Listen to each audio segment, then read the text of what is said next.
The North Pacific Ocean is a vast expanse of water. It stretches for thousands of miles. Its surface can be calm and shimmering, yet it can also be a place of great challenge. Storms can appear quickly here, and the waves can grow to enormous heights.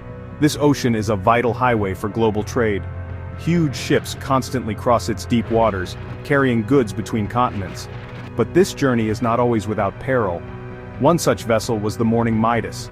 It was a large cargo ship, tasked with transporting vehicles across this great ocean. It sailed on what seemed like a routine voyage. The ship moved steadily through the waves, and its crew worked diligently day and night. However, fate had a different plan in store for them. On the 3rd day of June in the year 2025, disaster struck. A fire suddenly broke out aboard the Morning Midas. Flames and smoke began to fill the air, and the situation quickly became very dangerous. The crew found themselves in a desperate struggle. This is the story of that fire. The Morning Midas was a significant presence on the water. It was a car and truck carrier, specially designed to look like a giant floating garage. The Morning Midas measured 600 feet in length, which is about 183 meters long. Its structure was built to hold many vehicles, with multiple decks inside its hull. This allowed for efficient loading and transport. Such vessels are common sights in busy shipping lanes. This particular ship was not new. It was built in the year 2006. For nearly 2 decades it had served its purpose. It sailed under the Liberian flag, a common practice in international shipping. The ship was managed by a company based in London. This company was Zodiac Maritime, responsible for its operations and maintenance. On this specific voyage, its decks were full. It was transporting around 3,000 vehicles. Among them were about 800 electric vehicles, or EVs. This cargo composition would later become a significant factor. The ship was a moving warehouse of modern technology. The final journey of the Morning Midas began in late May. It departed from the port of Yantai, China, on May 26, 2025. Yantai is a busy port city, and many goods start their sea voyages from there. The ship was loaded with its cargo of vehicles and then set sail into the Yellow Sea. From there it would head towards the vast Pacific Ocean. The initial days of the voyage were likely uneventful.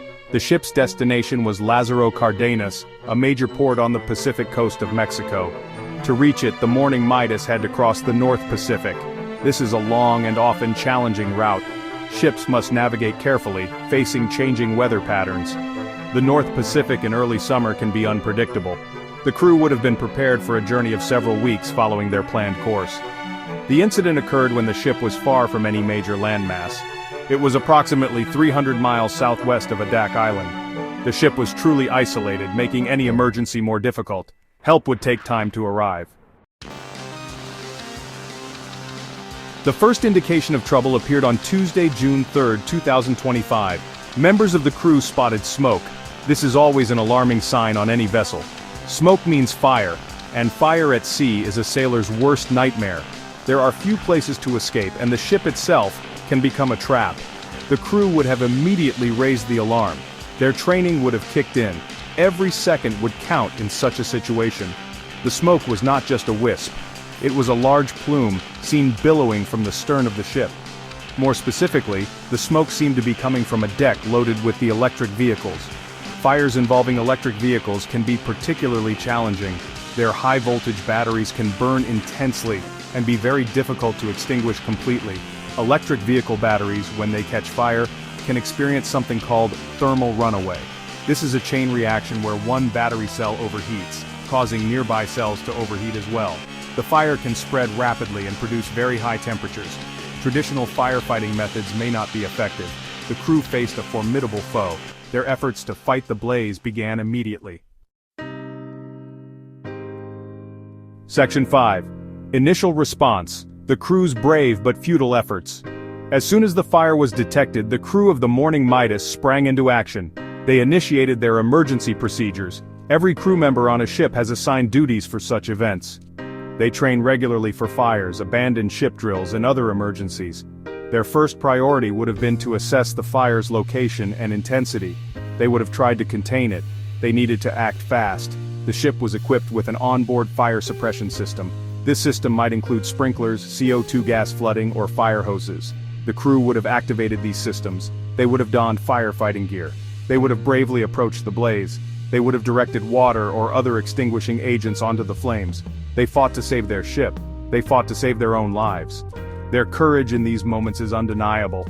However, the fire was too powerful. The smoke was still emanating from the vessel hours later. This suggests the crew's efforts were not enough. Despite their training and their bravery, they could not subdue the fire. Section 6. Abandoned ship, a perilous escape. The moment came when the captain had to give the order. It was the order to abandon ship. This decision is never taken lightly. A captain's responsibility is to the crew and the vessel. But when lives are at stake, the ship must be sacrificed. The fire on the Morning Midas was out of control. It posed an immediate threat to everyone on board. Staying longer meant risking their lives. There was no other choice. The 22 crew members prepared to leave their burning home. They gathered at their designated muster station. They would have checked their life jackets. They would have launched a lifeboat. Lifeboats are small, sturdy craft. They are designed to carry crew to safety in an emergency. Getting into the lifeboat from a large burning ship is dangerous. The ship might be listing. Smoke could obscure vision. Debris might be falling. Abandoning ship in the vast North Pacific is a terrifying prospect. The crew was hundreds of miles from land. They were in a small boat. They were at the mercy of the ocean currents and weather. The water would be cold. Even in a lifeboat, exposure is a danger. They would have felt very small and vulnerable. Their future was uncertain. Section 7. Rescue at sea, the arrival of the Casco Hellas. When a ship is in distress, a call for help goes out. Modern maritime communication systems are designed for this. Satellites and radio play a crucial role. Nearby vessels are often the first to respond. There is a long-standing tradition at sea. It is the tradition of mariners helping other mariners in peril. This unwritten law of the sea often means the difference between life and death. The crew of the Morning Midas needed this help. Fortunately, their distress signals were received. Several merchant vessels were in the general vicinity. The United States Coast Guard also became aware of the situation. They helped coordinate the response. Among the ships that diverted to assist was the Casco Hellas.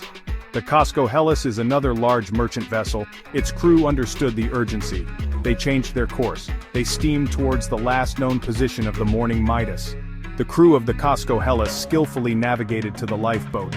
Spotting a small lifeboat in the vast ocean can be difficult, but they found them. They carefully maneuvered their large ship alongside the much smaller lifeboat. This operation requires great skill.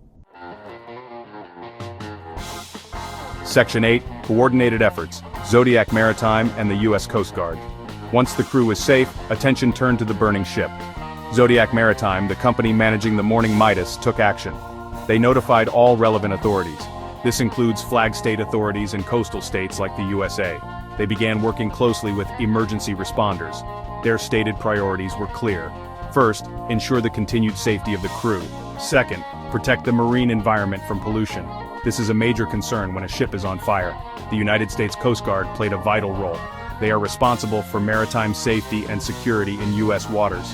The incident occurred in international waters, but it was relatively close to Alaska.